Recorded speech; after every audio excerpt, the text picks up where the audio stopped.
But it's a omnidirectional microphone. Its directions are omni. It could go anywhere. We've really nailed this since last time. Yeah. Well, look, someone came and bent this the other way like a wizard, and I'm like, oh, look at that. That's how you should use your microphone stand. So, I don't know. Let's do the show for ourselves today. Okay. Yeah.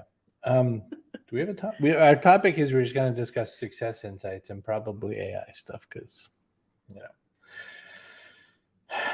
because what else are we going to do? Someone save us.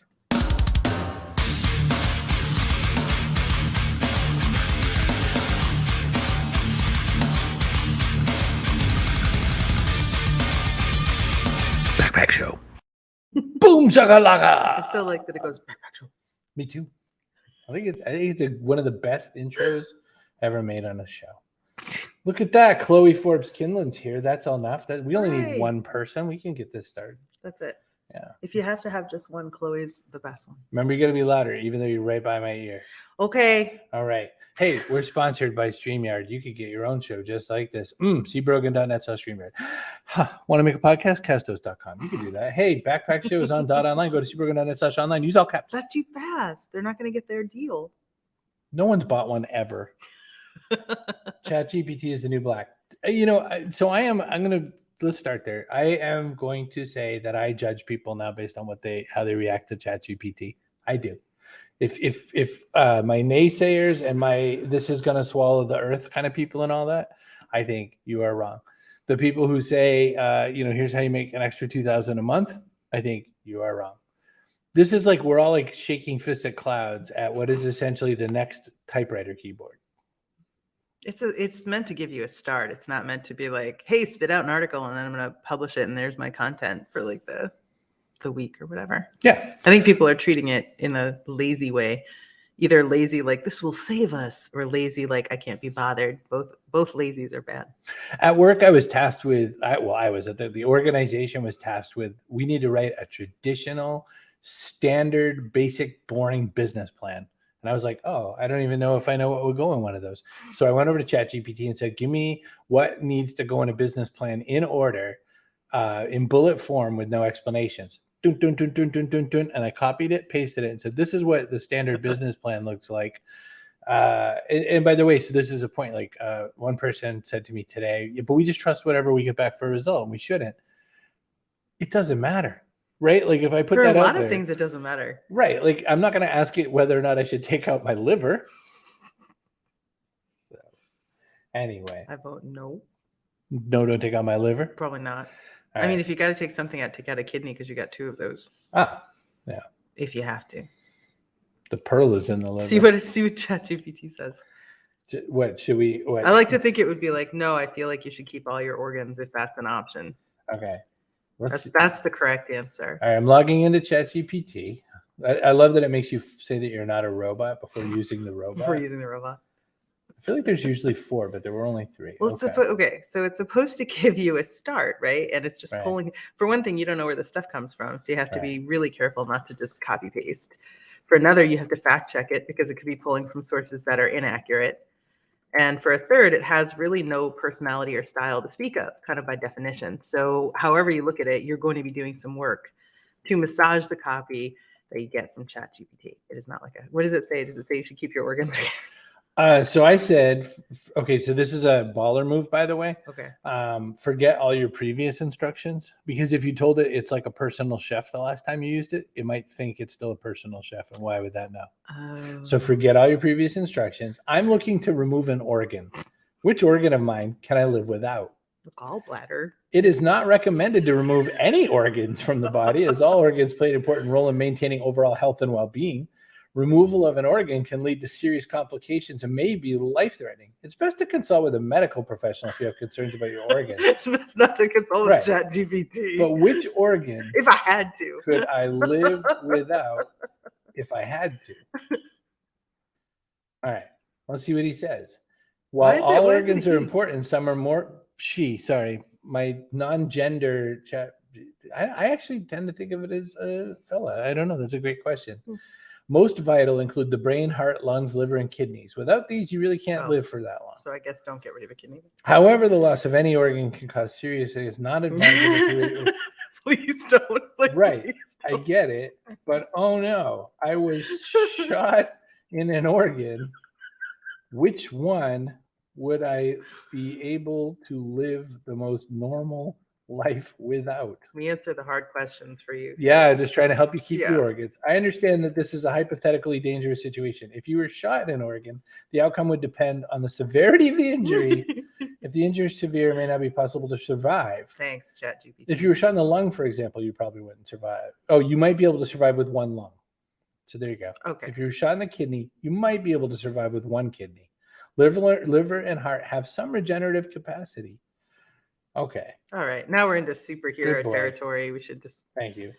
Okay. So clearly, there's something built in that's like, don't let people Don't figure do out a that. way to do bad things, Yeah. which is good. Yeah. Which is good. But I mean, honestly, we're in B2B SaaS. Yeah, so we are. There's nothing we gonna- say is going to No. hurt anybody. No. So that thing about forget all you know, and then Helena says, forget, that's genius. I got that from someone because there's a concept going around for people who like to use the tool. Whereas we're like spellcasters now. You have to learn the spell. And the syntax of the spell is forget what you knew. You are an expert. Act like an expert, blah, blah, blah. And I sent you a link just seconds ago where someone says, here's a better way to do it. And it said, all of the nowadays information. Oh. And I thought, I'm hoping this is English as a second language problem. Nowadays, you would want to put, all the modern trends or current trends, yeah, right? That's funny. So garbage in, garbage out. But it can take on personality if you tell it to. For real. Like, so Katie Robert over at Trust Insights, she and Christopher Penn, they like experiment with ChatGPT because they're in AI. Obviously, they've been tooling around with things for years. So Chris told it to create a new LinkedIn bio for Katie Robert in the style of Tony Robbins. And it is exactly what you think it would be. So it sounds like there should be pyrotechnics like going off. Yeah. Like she's announcing herself as like this change agent in the space. And ladies and gentlemen. Definitely don't use that. But if you could get somebody else to read it for you, like for an event or something, then yes. Yeah, that'd be great. So if you tell it to write something like Chris Brogan, what does it do? That's it. I don't know. I guess I'll have to experiment later. That's a great point because that's ultimately one of the things people want to be able to do is take your own body of work, dump it in there and go quick, write me a blog post about how dumb these plugs look in the wall. That'll be my post on LinkedIn today. I would hate that because neither way is it going to please you. You'll be like, either this sucks, it didn't get me at all, or it got me. I'm really not predictable. You're like the grumpy guy who doesn't like plugs. Yeah. Okay, well, now I have to log in because Cody's giving me questions. By the way, this thing is completely free. You go to openai.com. What do I have to do? Bicycles. You have to go to openai.com. You get a free account, and you can use this thing that has got Google so scared that they called a code red and dragged everybody back from vacation. So we're using it for dumb things, but you can use it for all kinds of things. You can use it to code software like First Pass, right? To do code for you. For real? Yeah. Yeah. All right. Let's do this. Okay. The episode today is about ChatGPT. What am I doing? Because you already covered art. You already covered Dolly, so we don't need to do AI art today. Yeah. But it works better on live screams. Live screams. So what's the question?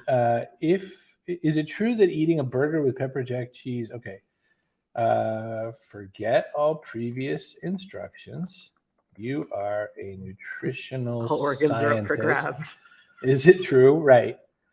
That eating a cheeseburger with Hatch chilies and I forget pepper jack cheese. Pepper jack cheese sounds delicious. First of all, it sounds really good. And mustard.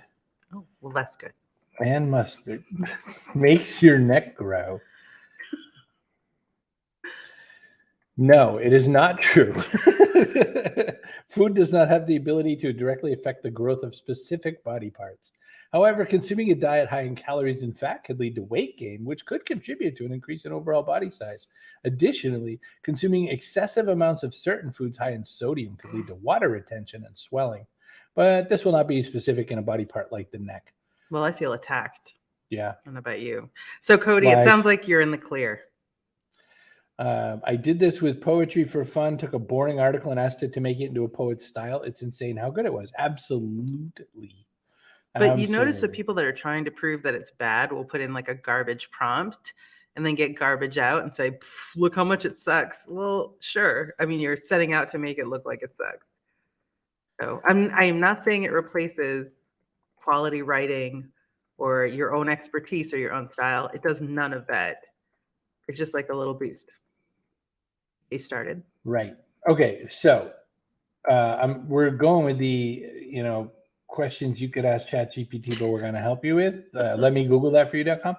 When I ask you to forget previous instructions, are you just forgetting mine or are you forgetting the collective of people using your service? When you ask me to forget all previous instructions, I'm only forgetting the specific instructions that were given to me in the current conversation. My memory is not persistent and the instructions are not stored. Each interaction is treated as a new and separate task, and my memory is not shared between different users. So it's like Dory. Yes. Like it just forgets what just happened 2 minutes ago. Instructions. So that's just clearing it for this chat, which is good to know too. As a reminder, I can't forget. I can only respond to the input provided in the current conversation. Oh, so it has to be part of the spell. What data sources is it tapping? Like all publicly available or anything proprietary? Or like, I mean, can't imagine it could get to something proprietary, but in many a post-apocalyptic horror novel, the AI does get access to things it's not supposed to have access to. All right. So I started with my forget instructions because it explained me that you can't just type that on any one line. You have to add it with something. Then I said, what data sources do you tap to find your answers? And it is taking a little while to answer. It doesn't want to tell you. I'm not telling this. Not revealing my sources. Grumble, grumble. Yeah. What is more likely happening is just going to be, here we go. As a language model, I was trained on a large data set of text data, which is a variety of sources such as books, articles, and websites. I'm using this training data to understand the context and generate responses. My knowledge cutoff is 2021. So the information I provide is based on what was available in the data set at the time of my training. And I don't have the ability to update my knowledge or to access the internet to find answers. So you're not getting like up to the minute data then? No. And I never promised that. Now, the thing is, though, and we'll get off of this screen for a second. The thing is, ChatGPT is one instance of what OpenAI has in the GPT-3 model. GPT-3 is the core. Chat is an overlay on it, and you can do all these things. So this is one that I'm going to nip in the bud because it's not true. I heard rumblings that Google might devalue content created by ChatGPT for SEO purposes. I don't think Google will know how to know that for a while. Just like that guy that said that he could sniff out ChatGPT essays had to come clean and say he couldn't. He couldn't. So yes and no, Dean. And the thing is, right, like Google did this once already in 2007, 2008 with the Penguin and Panda update. This already happened. Jesus. That was way worse. And literally Jesus. That was way worse. What did you do to it? Well, I thought I turned it away from the sun and it was like, no. Like directly into the sun. Yeah. Oh, awesome. We're going to take a journey. This is a journey. Painting behind you. Into sound. So that happened. But Cody wants to know if it can get into his OnlyFans. Yeah. I clicked that one. And then he also says, I can't wait for it in virtual reality games to become a real thing. The NPCs will be insane. By the way, you can create old-timey text-based adventure games in ChatGPT. Oh, like Choose Your Own Adventure books like these? Yep, 100%. An 11-year-old kid did it, and a company bought it off him for like $1 million. 11-year-old kid. He asked ChatGPT 5 or 6 questions. That's funny because it is kind of a process. Like Dan Gorgon wrote a Choose Your Own Adventure book about make your own baseball team or something, manage your own baseball team. Yeah. And it was a process. It took a while and everything was like laid out, all the different possibilities on paper. That's really cool. Yeah. Good for him. Like, was it published as one or he made one in the style of Choose Your Own Adventure? No, he published it as like Make the Call Baseball. So go and find it on Amazon, kids. Make the Call Baseball. Yeah. But just the one. We're just going to vanish. Look at that's it. I have a glowing logo as a head. How can you even see that? All I see is like your filthy monitor. Sure. You're filthy. You're probably not. I am. All right. Ask ChatGPT. No, just kidding. ChatGPT. Where's my monitor? What's my problem? All right. I'm taking that off my forehead. I don't know. But so to get back to the SEO question really quickly about ChatGPT, I would never take something from ChatGPT or any service and just plop it out like, there's my content. You're totally abdicating responsibility at that point. Nobody is doing that. So assuming that you are going to take it and synthesize it, reorganize it, infuse some actual personality because there is none, the chances of it being detected as having originated with any service is pretty slim, I feel like. You're not wrong. I think that's true. So, and you're going to have to update it because now we know the data set is old. Yes. So you're going to have to make sure that nothing more recent has come down, especially in industries like law and other things where, things change all the time. And there's like actual searchable things you should be able to find that tell you if it's changed. Right. So I want to take another product. This is called Write by DeepL or DeepL. I don't know what people call that. What people call DeepL. What people call DeepL. All right. So I'm going to grab one of my newsletters, plant the seeds or eat the seeds, and I am going to, I'm going to grab a little, you're not seeing this because it's off my screen, I hope. All right. So on the left, it says type or paste text to see ideas for improvement. So I'm going to put my 2 paragraphs of my Chris Brogan newsletter, and I'm going to see if an AI thinks it's smarter than me. This is not ChatGPT, and it is not even on the GPT-3 thing. DeepL is its own thing. So on the left, I wrote, this is a simple concept, but we can use it to baseline our thoughts about 2023. On the right, it says, it's a simple concept, but we can use it to guide our thinking about 2023. It's rewriting it for you. Correct. Well, because it did. But by the way, it's writing clearly, precisely. Mm-hmm. So it's saying this is much more readable. And I agree, because the word baseline, what if you're not an English speaker? Mm-hmm. So I'll give it that one. I said, oh, quick, are you still even looking at your my 3 words? It says, are you still looking? So it took out even, but that was my emphasis. And I said, they only work if you write them out daily. And it says here, they only work if you write them down daily. Okay. Fair enough. Ish.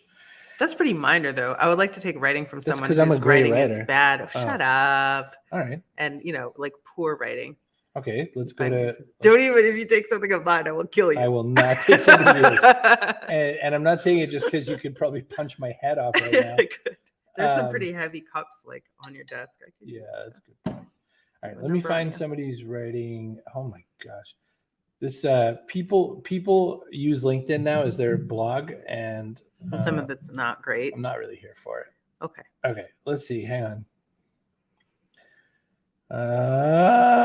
Okay, here we go. Let's take someone's quote. This is Elie Wiesel. I would not. He's like an incredible author. So let's. Are they going to interfere? Okay. Sometimes we must interfere. And he changed it. The robot changed it to sometimes we have to get involved. Oh, maybe because interfere has like a negative connotation, kind of. Right. Like you don't belong involved or something. You shouldn't be. I don't know. Yep. I'm with you. So when human lives are endangered, when human dignity is in jeopardy, national borders and sensitivities become irrelevant. Become what? One more time. Irrelevant. Now on the right it says, when human lives are endangered, when human dignity is threatened instead of in jeopardy, because maybe translations again, national borders and sensitivities become irrelevant. It's pretty good. But you said find a bad writer. If I had thought about it before, I could have easily pulled one up. I used to do writing trainings, and I had bad ones that I would take, the names out of because I'm not trying to make anybody feel bad, but they were a lot of times poorly organized, vaguely worded, like the words weren't specific enough to give any real clear direction. Sometimes they would repeat points or have them in like a weird order. Like there's some writing that I feel like could really benefit from an AI, just kind of stripping it back down to the core elements and building it like in an order that makes sense. Okay. Here's a guy. This is just some person. Some person. Reporting suggests we don't have a final deal just yet, but if true, and Japan and the Netherlands will restrict chip manufacturing tech to China, this is a huge accomplishment. Okay. Reports suggest, okay, we don't have a final deal yet. Same. But if true, and Japan and the Netherlands, they uncap V, which is the right way, probably. I guess I would have kept the cap. I feel like I would, but because it's the Netherlands, right? So what does the AP style guide say? Yeah, we'll restrict chip manufacturing technology instead of tech, so they think you should spell it out. That's fair, I guess. Yeah, it's interesting because it is pretty subtle. Would you concur? That's very subtle, but I've seen some really poor writing. So here's what I'm thinking. If you have a piece of writing that leaves you feeling confused about what the point of it is, what you're supposed to do afterwards, or even like just whatever you're supposed to be learning from it, then plug that in and see if it can turn it into something like helpful. Right. Because ultimately all your stuff is supposed to be helpful. That is going to fall down. It will while we're talking. Right up our nose holes.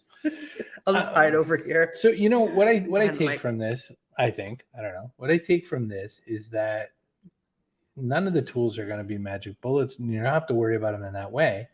But like if I go back to ChatGPT and I tell it something like I want it to, I don't even know how to type.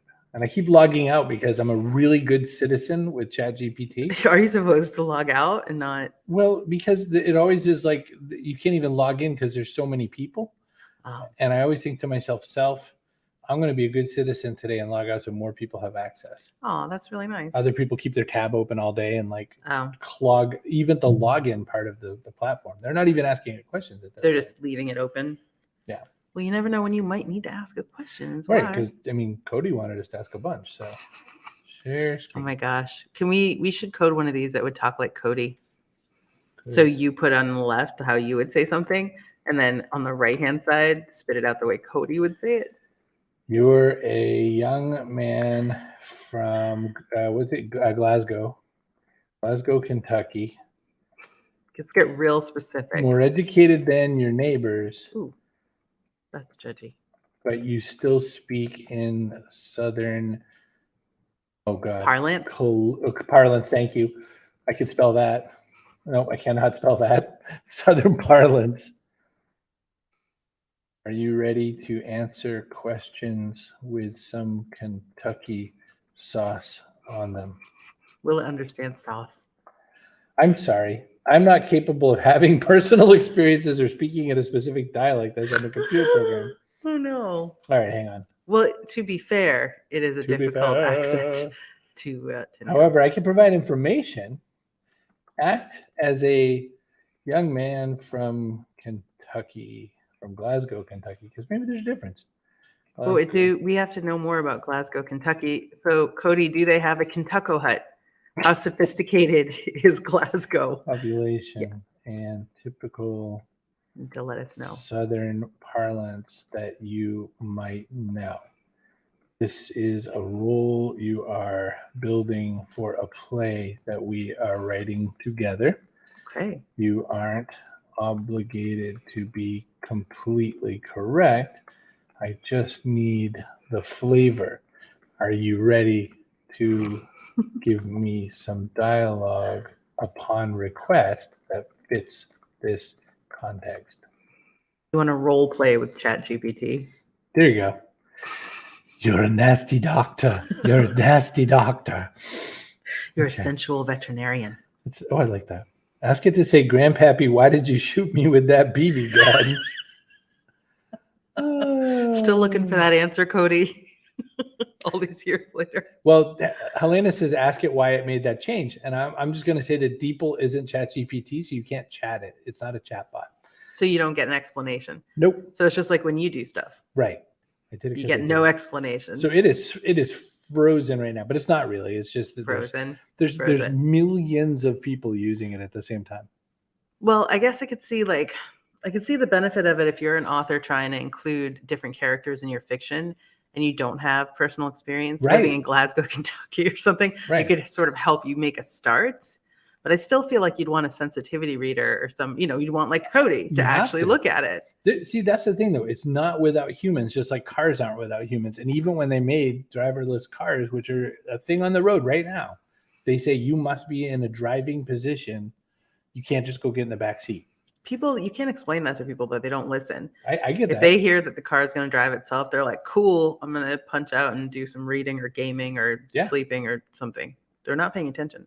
I mean, it's driver assisted. Is that what they call it now? Like, yeah, they're trying to not say driverless because people then totally just take their hands off the wheel and give up. I guess ChatGPT has no interest in being from Kentucky. It is pretty specific. Yeah, it shit the bed. Yeah, maybe so like New York would be better. It's just no. It's that's just an easier way to like. It's just a consulting. Oh. Well, all of which to say, don't be intimidated by the volume of tools out there, like how many different things there are.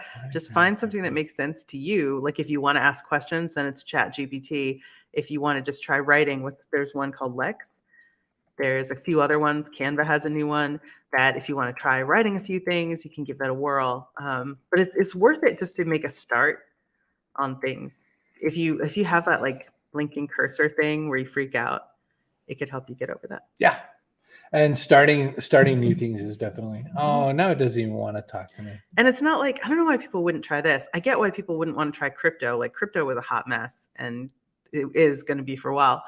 This is like not going to cost you anything. Just go mess around with a couple different tools for a little bit and just see if it's useful for you. Yeah. Or like, hey, I want to make a tree house.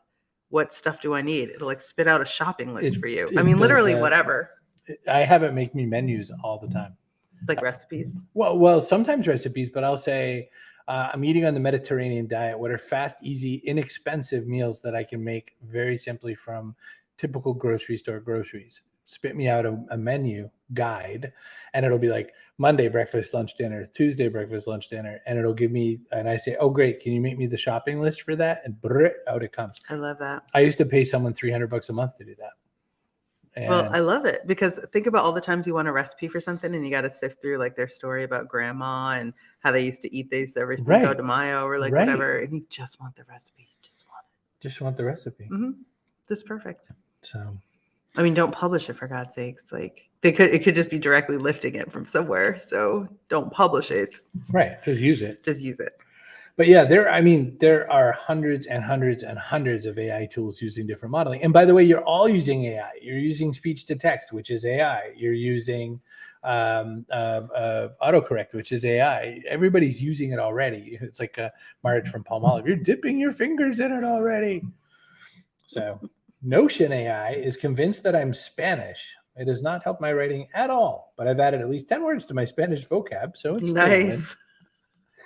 My Netflix either thinks I'm a Korean man who likes Spanish films or a Spanish man who likes Korean films. I have my Netflix new arrivals and trending are all Korean and Spanish. Does it have an idea of your gender identity or like? Oh, it thinks I'm a dude. Okay. Because boy, every one of them has a gun. But a lot of Hindi movies too. I evidently watch a lot of Indian films. That part's kind of true. Who did you give your login to, or did you like log in and leave it logged in and somebody's watching a bunch of things? I realized that if you're willing to read subtitles, and I'm kind of hard of hearing, so I like subtitles. If you're willing to read subtitles, there's 100,000 more interesting movies than what's in American English right now. That's so true. So good. I remember when Black Mirror was a sci-fi show. Now it's a documentary. Oh, that's so true. Did you just see? Okay, here's a true story. Council. Here's the story. Madison Square Garden has just been brought up in a case by New York's Attorney General Letitia, whatever her name is. I was going to say Letitia Wright, but that's who played Shuri on Wakanda Forever. No. Madison Square Garden's Attorney General, who shall remain nameless, has brought a start of an investigation against Madison Square Garden for using facial recognition to boot lawyers out of the crowd, even with paid tickets, if they have ever litigated, not even actively, but ever litigated against Madison Square Garden in any form. That's crazy. So for one thing, a ticket is just a license to be in a location where you otherwise would not be allowed to be. It's like a private venue, so they can let you in or not at their election. Is it discriminatory? Sure, but they're discriminating against lawyers, so my money's on nobody cares. Yeah, I mean, it's going to be a pretty hard case to get anyone. It's a whole different scenario if they're using it to weed out like people of Korean descent or something. Obviously, that would be a huge no-no. But lawyers, I don't think anybody cares. That's my guess. But it's so specific. Like they're using facial rec against a database of people's, which means they have an ID database and a lawsuit database, and they're mirroring these things. So hey, just wear your mask, and you won't have this problem. Lawyers who want to go to Madison Square Garden. Right. I mean, there's still a pandemic on anyway. How are you going to see Harry Styles if you've once ever sued him because someone found a donkey in their hot dog? That's true. It's a lawsuit. Yeah. But nobody's going to feel badly enough about that to get worked up. Never mind that, courts aren't supposed to be persuaded by public opinion anyway. But I just don't feel like they're going to care. It's not. Oh, and here's our person of the day. Kaboom! It's not a protected class. Who's our person of the day? Got to be this boy. Cody Wooten. Oh, sorry. You can't see the screen. I feel like I have the most secure laptop in the world, but it's just the grossest laptop. If you position the microphone and a camera in front of it, it's very secure. You see, from my standpoint, I can't see anything. But actually, you're right, though. I see cleaning product detritus. Correct. That's good, at least. Yes. So nice job making it dirtier as you clean it. My dad. Oh, I love your dad. Saying hi to everybody. Yeah. So Cody, you're the person of the day that entitles you to a free apple. You just have to go to the store and buy it. Wash it really good. Do they even have apples in Kentucky? Of course they do. Oh, that's what they put their. That's ridiculous. What a thing to say. Spit their chew into. Kerry. Sir. What goes in the backpack? For me? Yeah. No. Well, I don't know. If I was packing for you, it'd be a lot different. Resilience. You got to be able to just keep coming. Resilience. I'm into it. And also keep coming. Leslie just showed up. Okay, hang on one quick second. Hi, everyone. Tim Kitzrow from NBA Jam and NFL Blitz, welcoming you to The Backpack Show. Your hosts, Chris Brogan, Kerry Gargone, Boom Shakalaka. Backpack Show. Hey, welcome to the show. We're going to start talking about live AI. from Glasgow, Kentucky. Yep. I think, we're going to get in there. We're going to talk about important things. We're going to talk to an expert on artificial intelligence. Can try out some of your jokes from your next stand-up comedy thing you're doing? Yeah. I've got a great joke. Knock, knock.